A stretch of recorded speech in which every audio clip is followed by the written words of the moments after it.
Hello, everyone. Welcome to another episode of UFOs and the Paranormal Over Our Heads. I'm your host, Preston Dennett, and each week we bring you exciting new guests to talk about various aspects of UFOs and the paranormal. And tonight, boy, do we have an exciting show. Last week we did have a repeat show, but the week before that, we had a very interesting guest, Dr. Charles V. Tremont. And he talked about past lives and healing and how they're intimately related and how the evidence for past lives has now mounted to such a degree that there is pretty much conclusive proof that past lives and reincarnation there's something to it. These people who are being hypnotized are speaking in foreign languages. He's able to verify people's past lives through hypnosis and heal all kinds of conditions, including so-called chronic conditions. So I think past life regression is going to be on the forefront of alternative healing in the future. I really do. At least that's what the research is showing now. So it's a very interesting show. If you didn't get a chance to listen to it, remember all the shows are archived on the BBS website. Check it out. It's pretty darn interesting stuff. Tonight, we're moving in an interesting direction, and I'm really excited about it because I don't think I've ever done a show about this particular topic yet in the 3 years I've been doing this show. And I'm actually very interested in this particular topic because I wrote about it in my book, Supernatural California. And what we're going to be talking about tonight is the legend of J.C. Brown and the possibility that he discovered an underground city beneath Mount Shasta. Our guest tonight, his name is Stephen Sindoni. That's Sindoni. He actually grew up in New York City, but made his way to the West Coast and to Mount Shasta, where he came across the legend of J.C. Brown, this man who discovered, apparently, as the evidence seems to indicate, a city beneath Mount Shasta filled with all kinds of stuff that, well, we're going to have to talk about. And Stephen has been actually studying this subject for many years and has put quite a bit of research into this particular legend of J.C. Brown, which I know about, actually, and I dare say I'll call it more than a legend because I'm very, very impressed by the evidence that's coming out about Mount Shasta. So I want you all to give a nice, big, warm welcome to our esteemed guest tonight, Stephen Sindoni. Stephen, thank you so much for coming on to the show. Well, thank you, Preston, for having me on tonight. And this is a very interesting subject. As I said, I grew up mostly here in California. I did come actually from Chicago originally, Illinois, but not long after we moved here, it was 1971, I heard about Mount Shasta, and I have visited the area, and I'm shocked by how much is going on there. I mean, there's UFO stuff, there's a whole bunch of Bigfoot reports, all kinds of mystical stuff, and these reports of underground cities. I put a whole chapter on this in my book, so I'm just delighted to have you on the show tonight to talk about this guy. Now, how did you fall into studying Mount Shasta and this legend? Well, originally in December of 2007, I had just finished writing a screenplay and decided to look on the internet to search for an interesting story that I could write about. And it was then that I stumbled upon the legend of J.C. Brown. The story appeared in a book written by author Emily A. Frank entitled Mount Shasta's California's Mystic Mountain. After becoming fascinated by the story, I decided I would go to the New York Public Library to investigate the legend.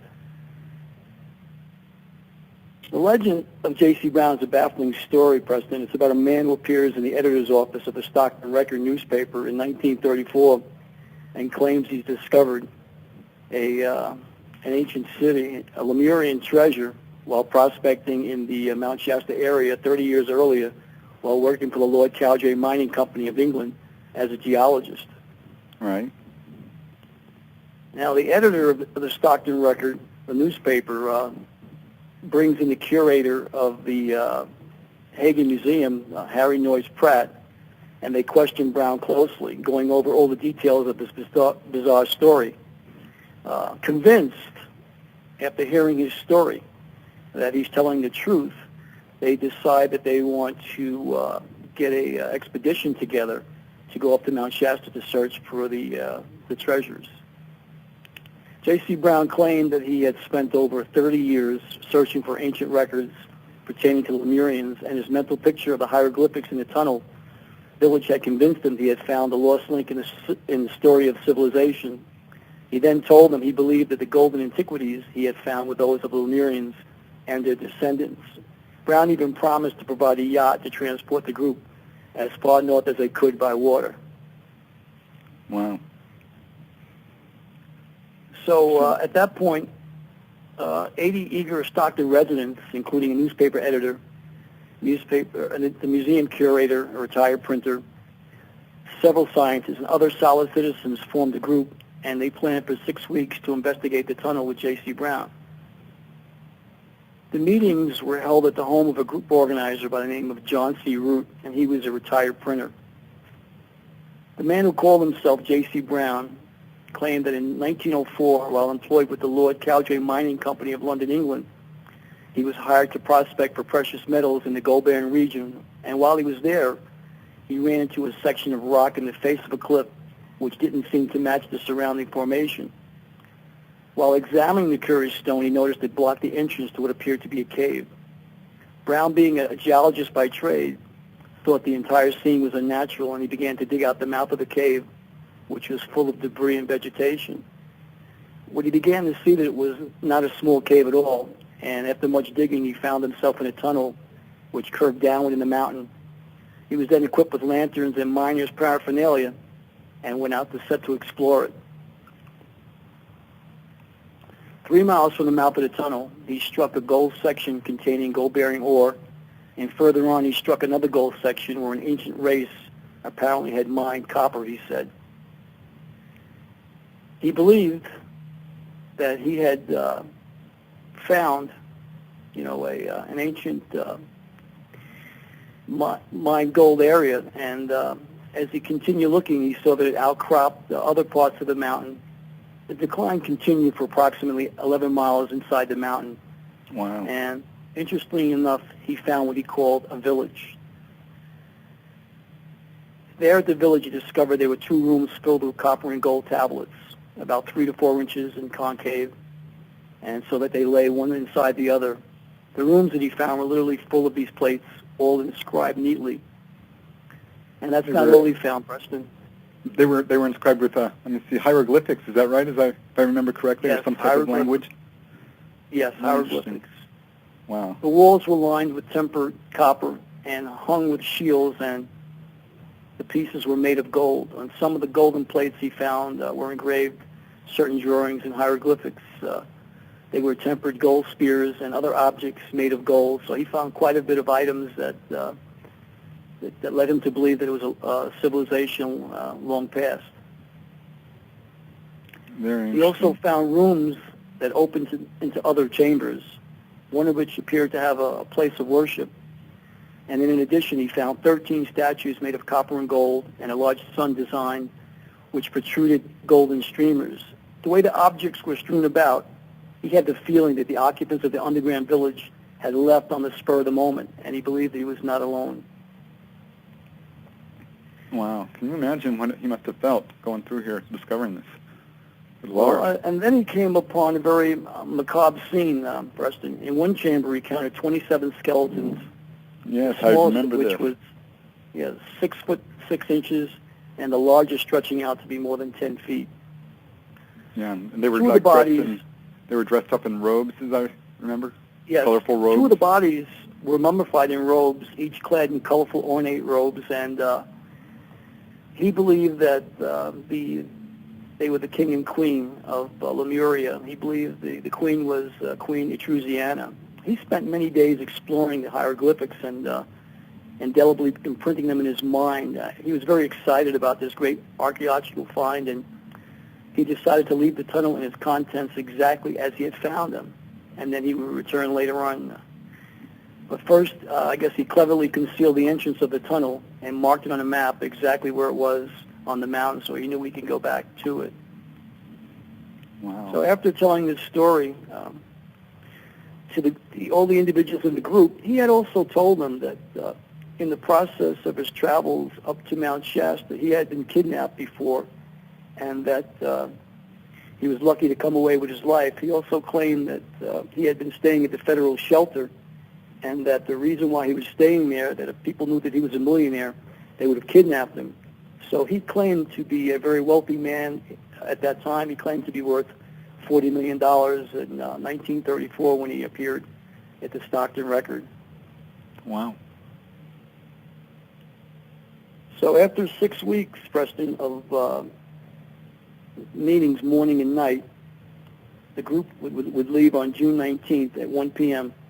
to go up to Mount Shasta. 80 Stockton citizens waited at the designated time for their leader to appear. The Stockton police were called in, but no trace of the man was found because J.C. Brown had completely vanished. The 80 people waited in vain for him that June day, and they believed the authenticity of his story, and they believed in the existence of the vast tunnel of Mount Shasta filled with the golden artifacts. So after reading this story, Preston, I was, as I mentioned earlier, quite fascinated, and I decided to take the clues that I had learned of the legend and follow them up in the New York Public Library. Okay. Some of the clues were, was there a Lord Cowdray mining company? And lo and behold, I found that there was an actual Lord Cowdray mining company. Okay. The next thing that I wanted to find out was there a Lord Cowdray? And I did a Google search, believe it or not. Yes, there was a Lord Cowdray. Very So interesting. now I'm looking further, and I said, okay, well, who was Lord Cowdray? Well, I found out that Lord Cowdray was born Sir Wheatman Pearson, and he was knighted later on and became the first Viscount Cowdray, which made him Lord Cowdray, but he was born Lord Sir Wheatman Pearson. So I realized that that's why probably the legend remained a legend, because here we are talking about someone who was knighted and who wasn't born Lord Cowdray. His name was Sir Wheatman Pearson. So after discovering this, I realized that the individual that I found, Lord Cowdray, was a Brit from England, and he wasn't an American. So the next thing I decided to do was look at all the border crossings into the United States from either Canada, California, New York, or Mexico to see if I could track the, Lord Cowdray coming into America. Well, lo and behold, I was able to track him coming in 1904, just as the legend stated in J.C. Brown's legend. And when I found he came in 1904, I also found on the records 3 other individuals that he traveled with. Huh. Wow. So the story is just getting more and more evidence as you go on. Instead of disproving it, you're showing that it appears to be true. Well, yeah, because when I first looked at the story, Preston, I thought I was writing about a man who was a charlatan, as a crook, and who had stolen money from the 80 people that he had left waiting there, to go up to Mount Shasta. Because when the police went to investigate the evidence, they wanted to know how much money did the man J.C. Brown steal from everybody here that's waiting, and everyone said nothing. He claimed to be a millionaire, and he claimed that we would be going up to Mount Shasta at his expense, and everyone believed that the old man was telling the truth. Wow, it's an incredible story. And do we have any idea what happened to him at all? Well, I'll share that with you now. So when I realized that Lord Cowdray did enter from Mexico in 1904, I found the other individuals he came in with. I decided, well, was Lord Cowdray actually the J.C. Brown who shows up in 1934 at the Stockton Record? So I was able to go to a different library in New York, and I was able to get the memoirs of Sir Wheatman Pearson, or Lord Cowdray. He happened to be a geologist, so I was able to get a journal of the Institute of Civil Engineers, and in that book, I was able to find records of Sir Wheatman Pearson, or Lord Cowdray. And I learned at that time that Lord Cowdray died in 1927, and he could not be the man who showed up in 1934 at the Stockton Record claiming to be J.C. Brown. Clearly. Right. So at that point, I put my thinking cap on. I says, well, could it possibly have been one of Lord Cowdray's lieutenants? Because in the legend, I reread the legend again, the man J.C. Brown claims that he worked his whole life for the Lord Cowdray Mining Company, and that he waited until he retired because he didn't want Lord Cowdray himself to lay claim to this treasure. So at that point, I figured I was looking for a lieutenant. And there was the clue that I needed. In the memoirs of Lord Cowdray, Sir Wheatman Pearson, I was able to find 3 other men that were his lieutenants. And I then searched their lives. And lo and behold, when I went back to the other library in New York to check the border crossings, I then found a second border crossing in 1907 of one of the lieutenants by the name of J.B. Body, who brought with him 3 other geologists that all worked for the Lord Cowdray Mining Company, who were working at that time out of Mexico, and they came into the United States together. Once I realized that J.B. Body was in fact J.C. Brown, I then tracked the rest of his border crossings in through Mexico and found him coming in 12 additional times between the years 1904 and 1918 through the Laredo, Texas border. Wow. What was quite interesting, Preston, was that after 1907, J.B. Body came back in again through Mexico, but on his third trip into the United States, when he was asked on the paperwork, had he ever entered the United States, he said no. Which I found very interesting, because here it is. I realized, why is he lying about being in the United States? He's already been in the country 2 times previously, one with his boss, Sir Wheatman Pearson, Lord Cowdray, and then 3 years later in 1907 with 3 other engineers from the Lord Cowdray Mining Company. So here I realized, wait a minute, something here is not right. Right, clearly. So as I went through the border crossing records, I looked at the names of the men, and the men he brought in with him was C.M. Yeomans, a civil engineer, John McLaughlin, another civil engineer, Fred Kleisner, a third civil engineer, and he even brought in his valet, John Gilmartin, with him, which proved to me that he was, a very wealthy man to bring in his valet with him in 1907 into the United States to the Laredo, Texas border. Not only that, he's pretty well educated as well, with bringing all these pretty high-level people. Well, exactly right. And so once I determined that I did have the right man, the age of J.C. Brown, or J.B. Body, when he appeared in 1934, matched the description that they gave in the legend in Emily A. Frank's book, Mount Shasta, California's Magic Mountain. So everything that I read was making sense about it. After I realized that I believed I had the right man, I contacted the Stockton Police Department in Stockton, California. And I asked to speak to a detective there because I wanted to solve the missing persons report. So when I spoke to the detective, he told me, well, that case has been closed, many years ago.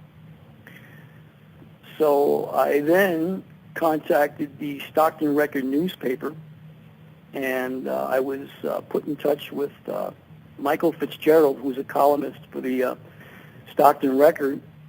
And once I chatted with Michael, he wanted to interview me immediately because he had written a piece 11 years earlier for the Stockton Record about Lemuria.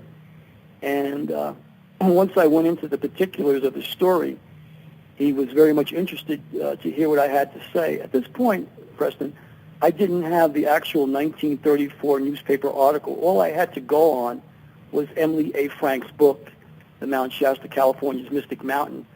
But after divulging things that only I could have known if I had the 1934 original newspaper, he then realized that I must have been on the right track because I did not have a copy of that newspaper article. Only after I divulged to him the information that I had did he then send me a copy of the article. But he was very impressed by the fact that nowhere in Emily A. Frank's book did it explain that the man was worth over $40 million, and the man that I found, in fact, was. Well, now didn't J.C. Brown write a book about his experiences? No, he did not. He did not write a book about it. As I said, he was paranoid in the fact that he had been kidnapped and a number of times. And in the 1934 newspaper article, he mentioned that after he retired, he decided that his family decided that they wanted to come with him back to Mount Shasta to search for the treasure. And one by one, they mysteriously died. And he then had another, as he called it, an automobile accident.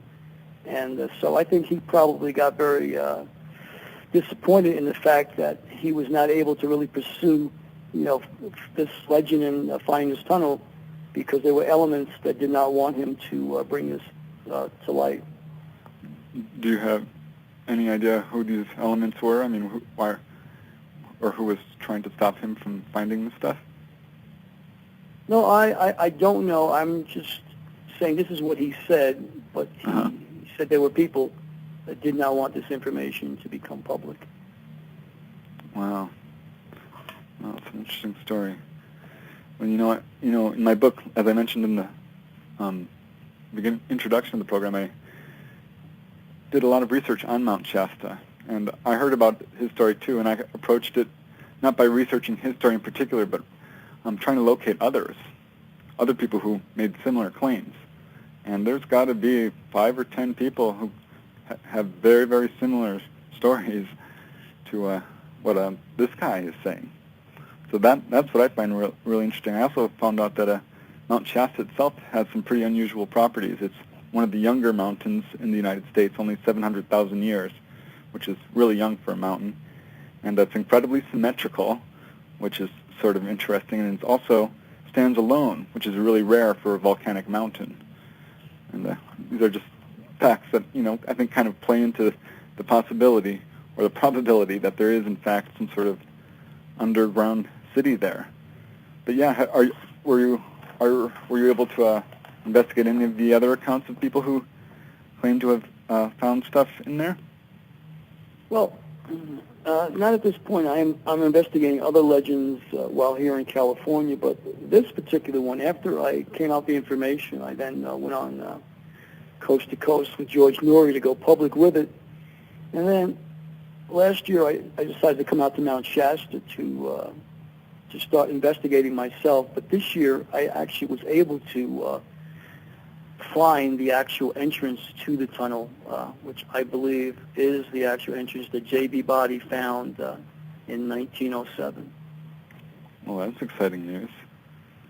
So it's my understanding there are several entrances. At least, I'm here in Canoga Park, and I found an account where a man in nearby Topanga Canyon said that he was actually transported from there into a tunnel that led to Mount Shasta, which God knows if it's true, but there sure is a lot of people talking about this stuff. And I wondered if you could talk a little bit about the artifacts that, have apparently come out, because there are pictures of them in Neil Frank's book, and there's one on your website as well, which is very interesting. So, this is hard evidence. Do we have any idea where some of these artifacts are?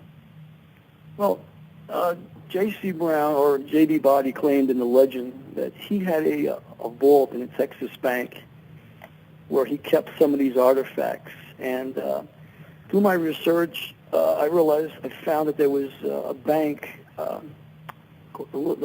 Laredo National Bank, that was there at the border near Laredo, Texas, where I believe was the bank where he kept the vault, because he had to go back over the border, so he had to be very careful as to what he brought back with him.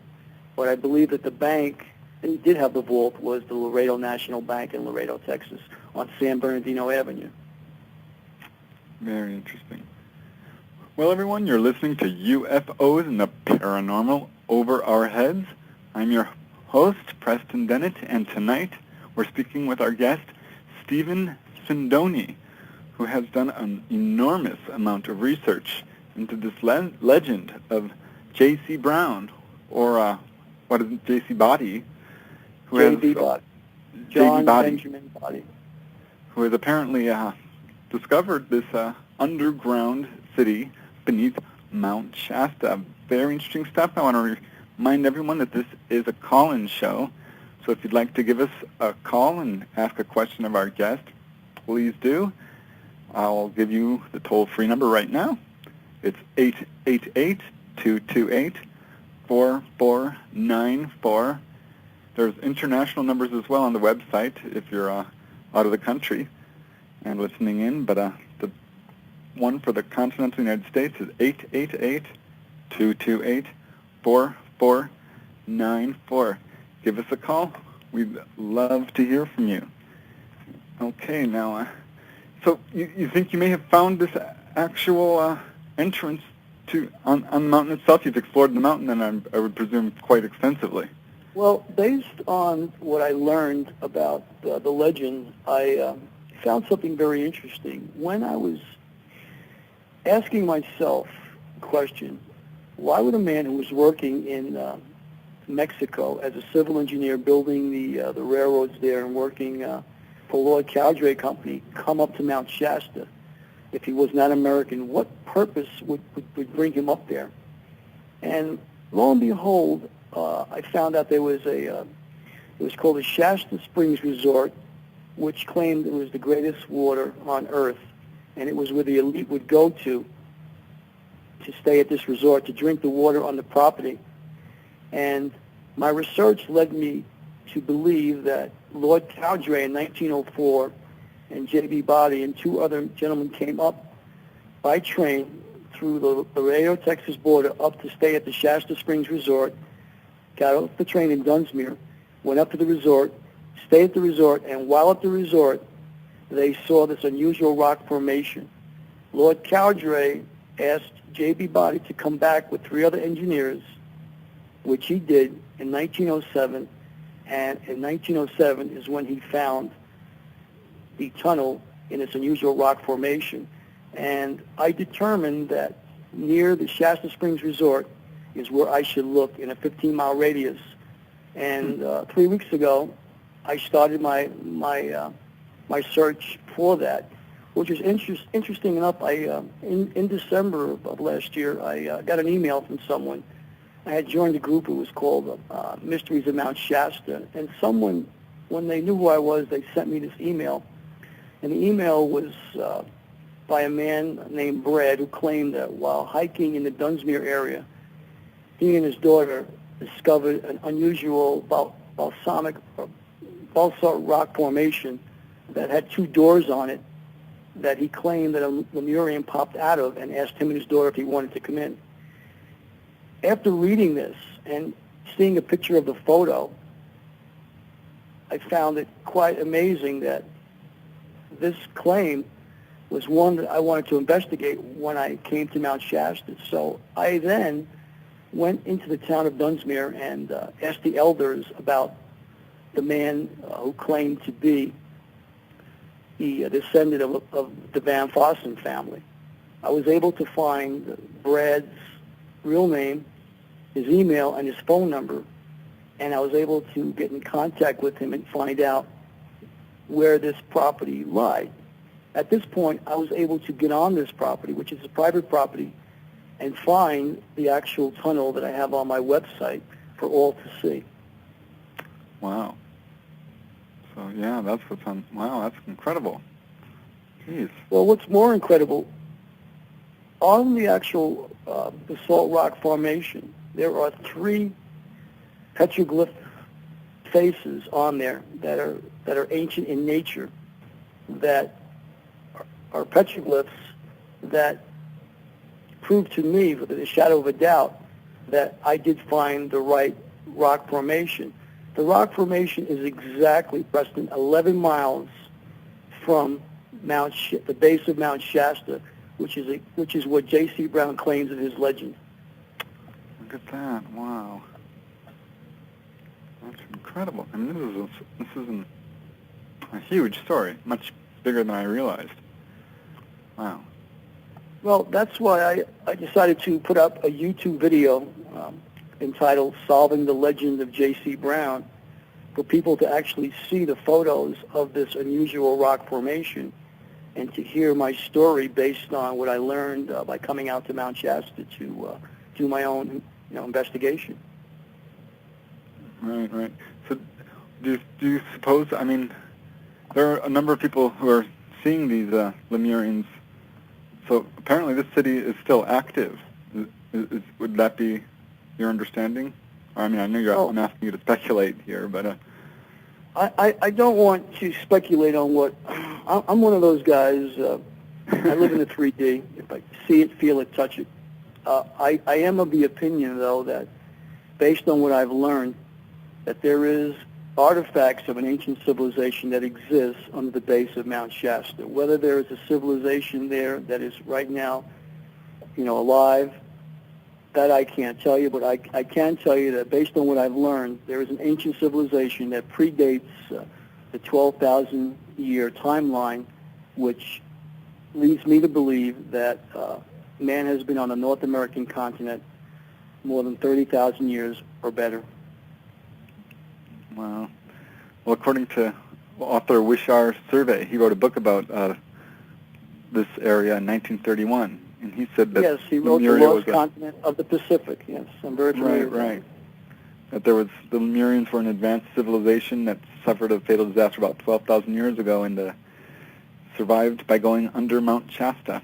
And it's really interesting because he tells accounts of these very tall, graceful-looking people wearing unusual clothes, wearing headdresses with special decorations that come all the way to the bridge of the nose, and they would trade for goods using gold nuggets and gold dust for supplies and things like this.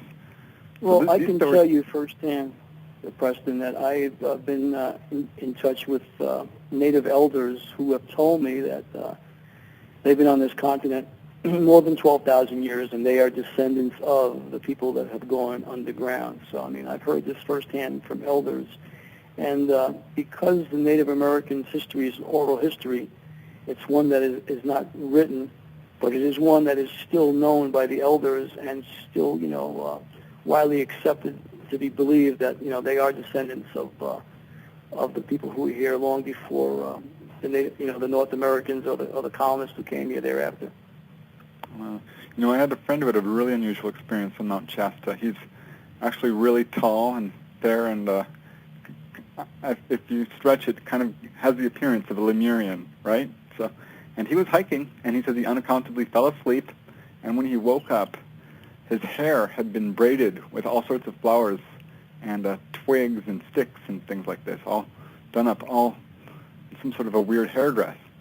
He had no idea what it could mean, but I just think it's fascinating because it matches up with the accounts of what Lemurians look like. Just a weird story. I thought I'd throw that out there, but it's firsthand. So there's a lot of stories coming out of there, which is just fascinating. Well, as I said, the legend of J.C. Brown is one that I'm a firm believer in now that I've come 3,000 miles to take what I've learned on paper and to actually find what I believe is the unusual rock formation. And I unequivocally believe that, there are things that will come to light, and it's going to take people who are open-minded to believe that civilization has been around much longer than the accepted views. Right. Well, I wrote about that, in fact, in my book, Supernatural California. There's the Mysterious Walls of Oakland. There's a bunch of really interesting stuff. But my question to you is, this tunnel in Dunsmuir, did you, how far down does it go? Were you able to explore it? Is this... Well, at this point right now, because it's on private property, I will tell you that I do not want to divulge at this point exactly where this tunnel entrance is located. Sure. I will tell you, though, I would have to get permission from the people that own the property in order for any further exploration to take place. Oh, so you have no idea how deep this corridor goes? Well, I know that it would go back 11 miles. It was spiraled downward 11 miles underneath Mount Shasta. I know, based on what J.C. Brown said, how wide it is, Right. and how high the tunnel is. And after seeing it, and if the viewers would go on my my website, StephenSindoni.webs.com, StephenSindoni.webs.com, they'll be able to see the actual video I put up called Solving the Legend of J.C. Brown. And I give a little clue as to where it is, and they'll be able to see the actual rock formation and learn about the fascinating find that I came across. This is great stuff. Wow. So, I mean, where do you plan on taking this into the future? I mean, certainly you can't stop researching this stuff now. It's just amazing what the stuff you've discovered. Well, right now, I've just written a screenplay for a movie called The Legend of J.C. Brown, and I'm now in the process of writing the book, which I'll probably start in September, on some of the things we've talked about, my journey and coming out to California, what I've learned as a result. I've also decided to do the legends of Mount Shasta. There's a number of other legends that I've uncovered with the Emily A. Frank book, so I'll be delving into some of the other legends as well. One of them in particular would be the Castle Craig's petroglyphs, which show unusual symbols that apparently are from an ancient civilization, and match pretty much what I found on the unusual rock formation. They were faces that I found on the rock formation where J.C. Brown went into this tunnel. So once I found this tunnel that I believe was J.C. Brown's tunnel, on the salt rock facing, I was able to find 3 prehistoric type faces that were chiseled into the rock. Wow. Which I do have photos of, and I will be putting up on my website or my YouTube site in the next couple of weeks. My YouTube site, for anyone listening who would like to go to that, where I have a lot of other different stories as well, would be Sindoni, Sindoni revealed, REVEALED 53.YouTube, YOUTUBE.com, and they'll be able to see that and more of the stories that I get involved researching. It's a fascinating area. I mean, some of the stories that I heard about there in 1931, Professor Edgar Lucien Larkin, who is director of Mount Lowe Observatory, was looking through his telescope at the mountain and said he saw this golden, glittering dome, such like you would find on top of an Oriental-type building. And he thought it was an optical illusion or a trick of light, and so he kept his telescope trained on this thing. And as the light changed, this golden dome remained. And he observed 2 other golden domes, which he said appeared to be like of a marble-type structure. And he saw lights around this at one point as well. And this is something that Wishar Survey wrote about in his book. And it apparently remained visible for more than a week. Just so much other weird stuff like this going on. Like in 1931, this guy was deer hunting on the northeast side of Mount Shasta. And he was wandering around. He became lost. And that was a friend of Abraham Mansfield, I believe. Right. He confronts he finds this guy and says, who says he's a Lemurian. So you're familiar with this story as well? Yes, I have. On my website on SindoniReveal53.YouTube.com, I've written that story there, and I've given you a 8 or 9 minute excerpt from Emily A. Frank's book on that. I do a narration on that story, and it's from Abraham Mansfield's book, The Golden Goddess of the Lemurians. That's right. So I've taken the time to painstakingly do the narration of that story as well, and also you mentioned the survey, the Wishar Survey book, which I also have narrated as well on YouTube. So for anyone listening, if they'd like to listen to any of these legends that we're talking about, I've already gone to the task of putting them up on YouTube for everyone to listen to and watch. Very great. And yeah, it's quite a website you got going on there. Thank you very much. I've had some help with that. A good friend of mine, a dear friend of mine, Renee from LA, has been very helpful with working with me to make sure the website had a very good representation. So I want to thank her publicly for her help in making the website palatable for everyone to partake in. Interesting. Well, I find it fascinating that so many people are reporting the same stuff beneath this. I mean, like Mansfield said, he saw as well gold-lined shafts and giant tables and chairs and a lot of golden artifacts. He saw a garden as well, I guess, as you're obviously aware of. But it's just amazing to me that so many people are seeing this stuff. Like Guy Ballard in autumn of 1930 said he also saw a Lemurian while hiking on Mount Shasta who offered him a cup of liquid and proceeded to say he was actually Saint Germain. Well, you know, when you deal with the fifth dimension, so to speak, people that appear and then disappear, pretty much if you don't have their autograph or given something from them, it's a tough concept to buy unless it happens to you. So when I look at stories, Preston, that are in the fifth dimension, as I said, I take them with a grain of salt. But when we talk about the 3D, when you talk about artifacts, rocks, treasure, jewels and things like that, stuff that you can hold in your hand, and those are the things that can't be disproved. Right. Well, I'm primarily a UFO researcher. At least that's how I started out.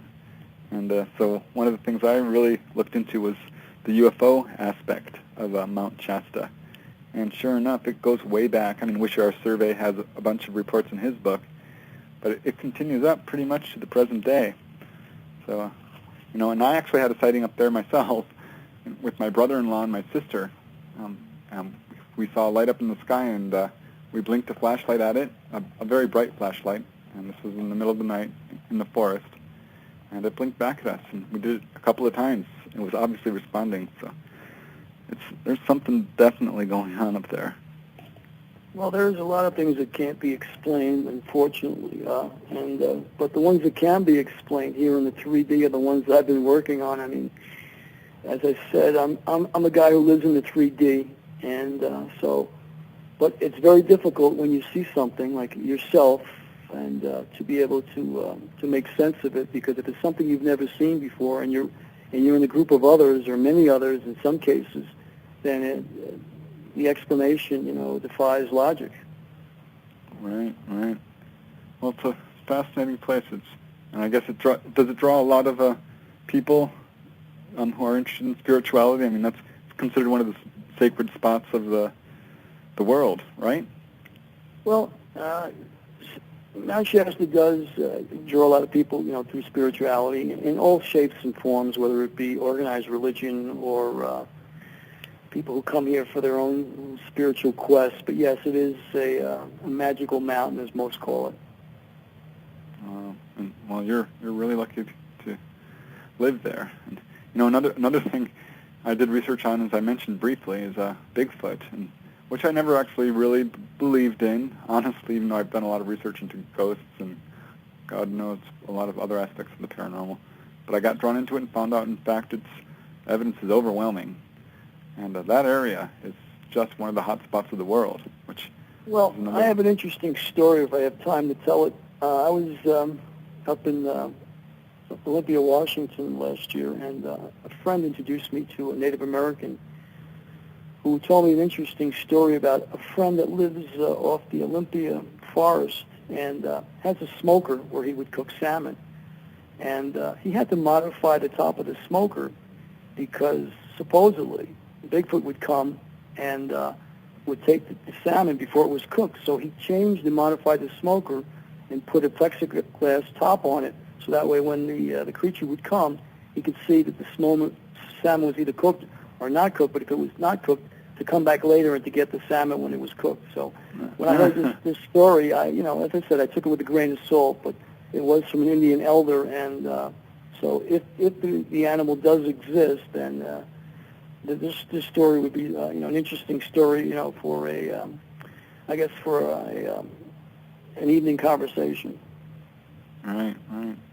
Well, Mount Shasta has it all, and boy, if people want to learn more about it, they should definitely go to your website, which, if I'm correct, is your name, Stephen Sindoni, .webs.com. Is that right? StephenSindoni.webs.com?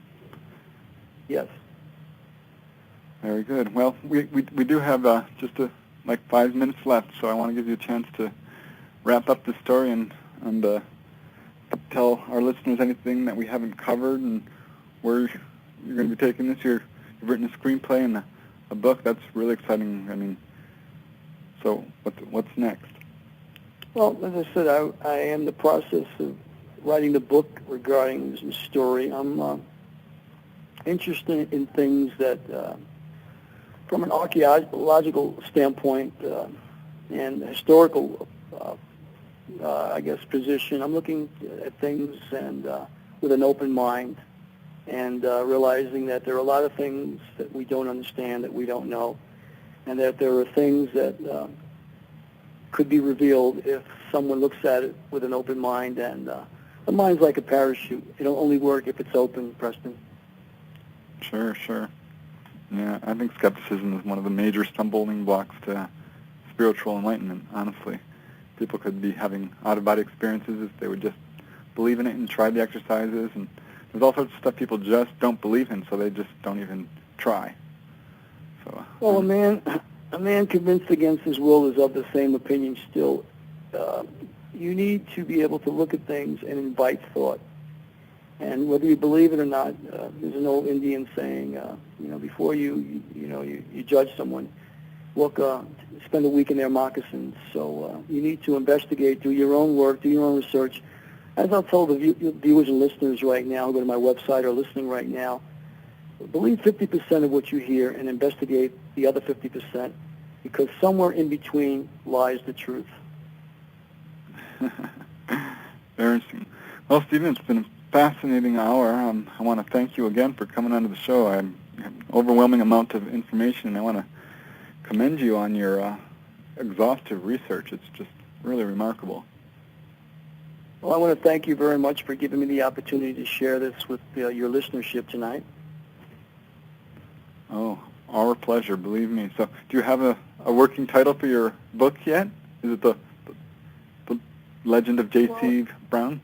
It might be, or it could be Solving the Legend of J.C. Brown. Either or. I'll keep it simple because people will remember that long after I'm gone, hopefully. Right. Well, it's quite a story, and I think it's going to be a page-turner, judging from what you've shared with us tonight. So, again, thank you. It was really quite a lot of information. Thank you so much.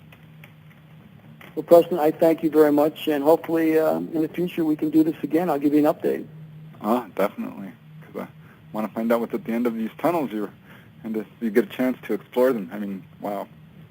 Well, that's the next mission on my to-do list. Great. Well, yeah, we'll definitely have to keep in touch then. All right, everyone, that is our show for tonight. You have been listening to UFOs and the Paranormal Over Our Heads. I'm your host, Preston Dennett, and tonight our guest has been Stephen Sindoni. He's been doing some incredible research on the legend of J.C. Brown, the man who apparently discovered an underground city beneath Mount Shasta. Apparently only one of several people, in fact, and just fascinating research he has done on this. And if you want to find out more about it, I strongly encourage you to visit his website. There's really quite a lot of treasures there to wade through. It's just amazing stories, and some of the photos are just incredible. So check it out. It's his name with .webs.com. StephenSindoni.webs.com. I'll spell it out. StephenSindoni.webs, which is WEBS.com. Check it out. I think you will be amazed as I was. Well, thank you all for listening. I hope you can join us next week when I bring on another exciting guest to talk about UFOs and the paranormal. Until then, Have a wonderful evening and a great week. Bye now.